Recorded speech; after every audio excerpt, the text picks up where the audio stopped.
United Kingdom of Israel. On Sovereignty and the Reconstitution of the Jewish Nation, issued by the digital Bet Midrash of Hamdanyah. The initiator. The idea which is set forth in this book is not new. It is ancient. It is the reconstitution of Israel as a unified kingdom.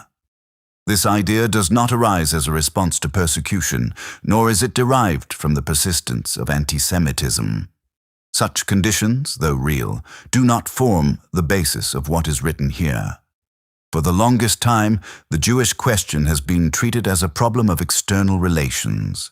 It has been examined in terms of tolerance, integration, and coexistence among the nations. These approaches have produced neither resolution nor stability. The matter must therefore be stated clearly.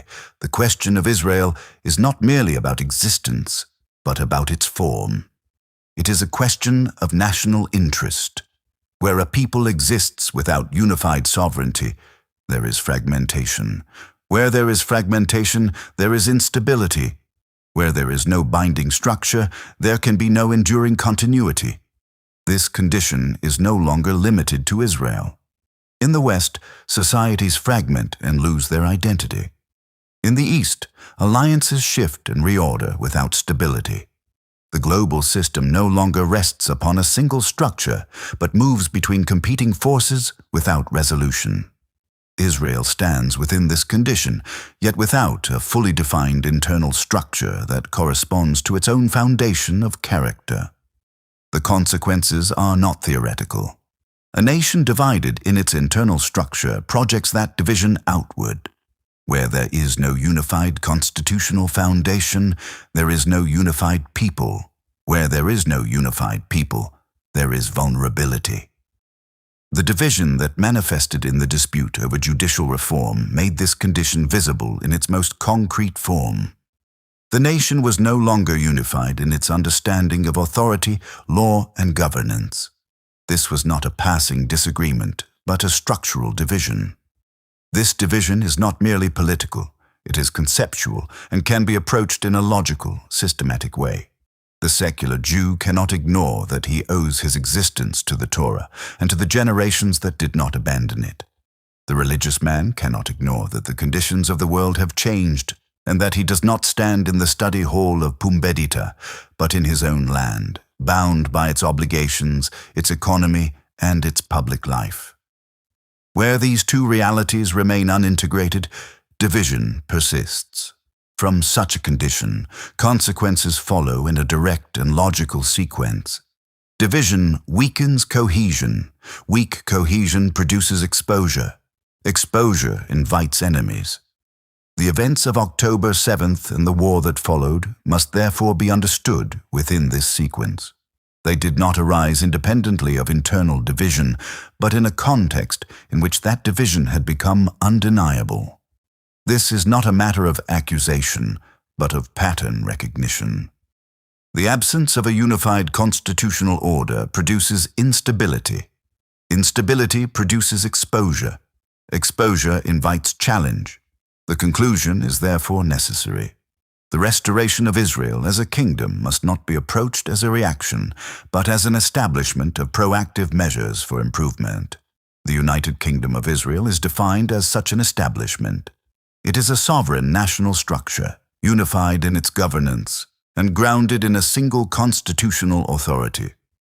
That authority is the Torah, not as symbol nor as historical reference, but as constitution. The Torah is not to be understood here as an abstraction or as a relic of a prior age. It is a legal and structural framework capable of governing a modern state. The year is 2026. The conditions are contemporary. The task is not preservation, but application.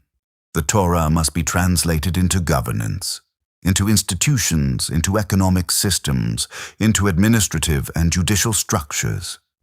This is not a call for revolution, but for meaningful reforms that would be accepted by mainstream Israeli society.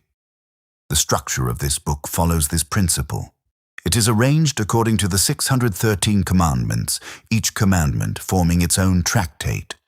In this way, the totality of the system is not presented as an abstract whole alone, but as a series of defined and accessible parts.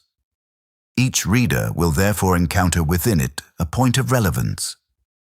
The religious person, the soldier, the lawyer, the worker, the politician, the philosopher, the farmer, the teacher, each will find a domain that speaks directly to his function within the nation.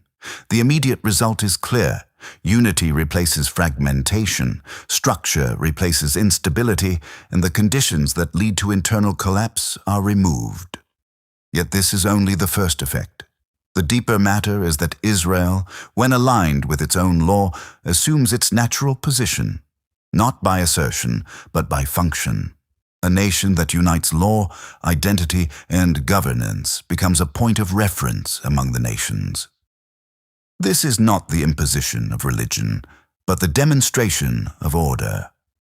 A free nation under God, in its own land, governed by its natural law, and expressed in a modern and functional system, establishes a form through which stability, prosperity, and peace may emerge.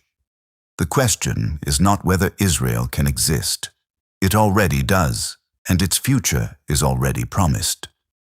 The question is whether it shall exist in accordance with its own law, or remain divided between identity and structure, and a shifting geopolitical reality that invites a window of opportunity for securing Israel's future of prosperity and the general welfare of the Jewish people.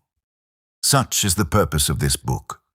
Not to respond to the hostility of nations, but to establish order within Israel itself. If we will it, it is no dream.